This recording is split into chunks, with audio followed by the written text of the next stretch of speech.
It began with silence, the kind that lingers before history shifts.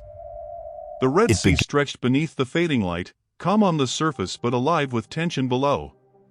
For centuries, these waters have been a passage of commerce and empire, from pharaohs to supertankers, from ancient trade routes to modern warships.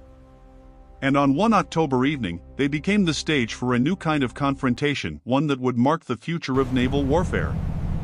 The time was 1842 local. The U.S. Navy destroyer USS Carney was on routine patrol, operating as part of a multinational maritime task force in the southern Red Sea, a region that has become a chessboard of modern power politics. Its radar systems scanned constantly, searching for anything that didn't belong. Then, a small blip appeared, faint at first, low, and closing fast.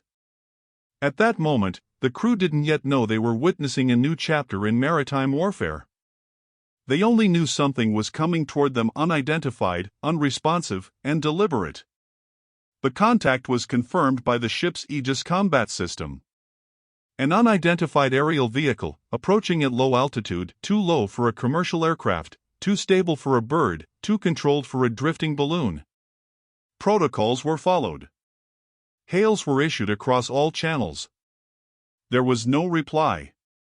As the drone came within range, it began to maneuver small, precise adjustments that suggested human control or advanced automation. On board the Carney, every watch station was alert. Every eye was fixed on the tactical display. CIC to bridge, contact bearing No one steady. moved We are without holding course command. and speed. Then, the call came. The commanding officer authorized a series of warning measures, radio warnings, visual signals, and finally, bursts from the ship's 25mm autocannon. Tracer fire streaked across the twilight sky, glowing briefly before disappearing into the sea.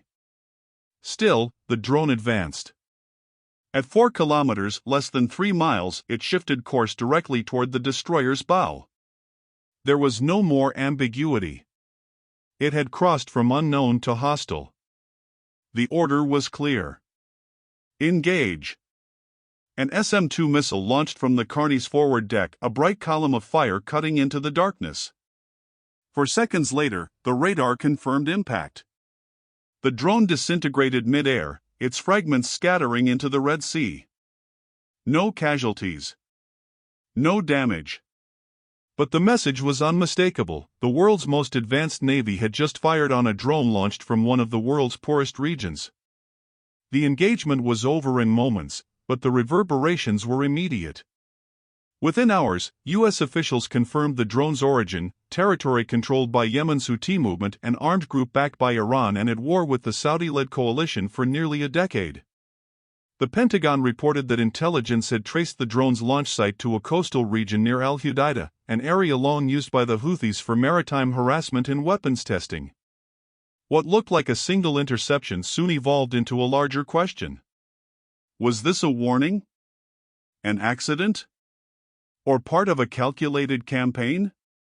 In Washington, defense analysts recognized the pattern instantly. Iranian-designed Shahed drones, cheap, expendable, and increasingly effective, had already transformed land warfare in Ukraine, Syria, and Iraq. Now, they were reaching the sea. Iran's drone doctrine has become the centerpiece of its asymmetric strategy. Where traditional warfare demands fleets, aircraft, and billions in hardware, drones offer a new calculus: low cost, high impact, endless deniability. By supplying its proxies, from Hezbollah in Lebanon to the Houthis in Yemen, Iran extends its reach without exposing its own forces. For the United States, that night in the Red Sea was not just about defending a ship.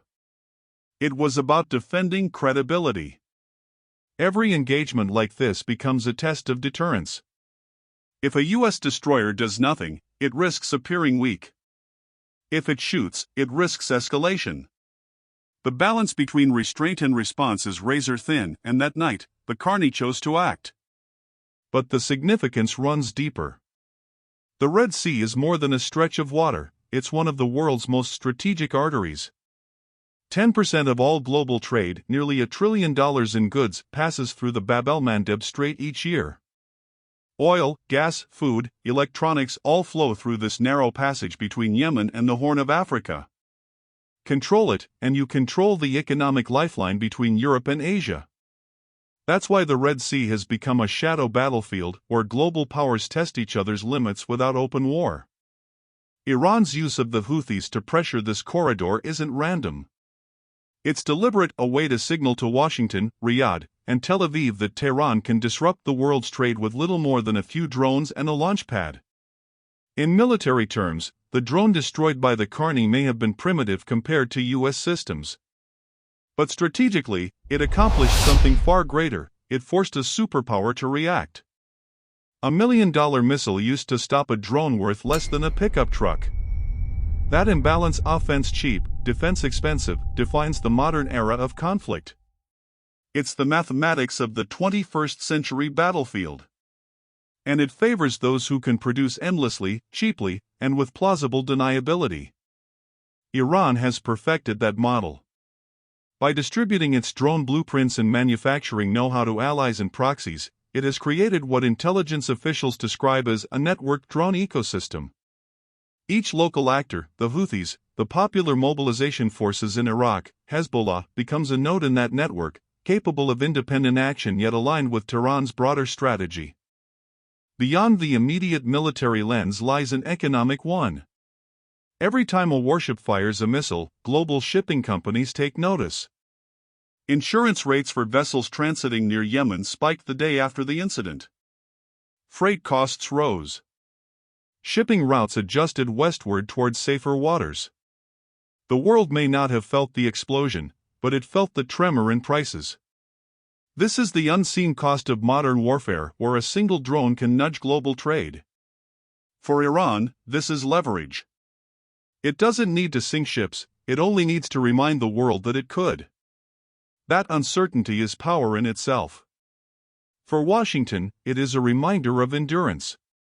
To protect global trade, to ensure freedom of navigation, to project deterrence, all while avoiding escalation.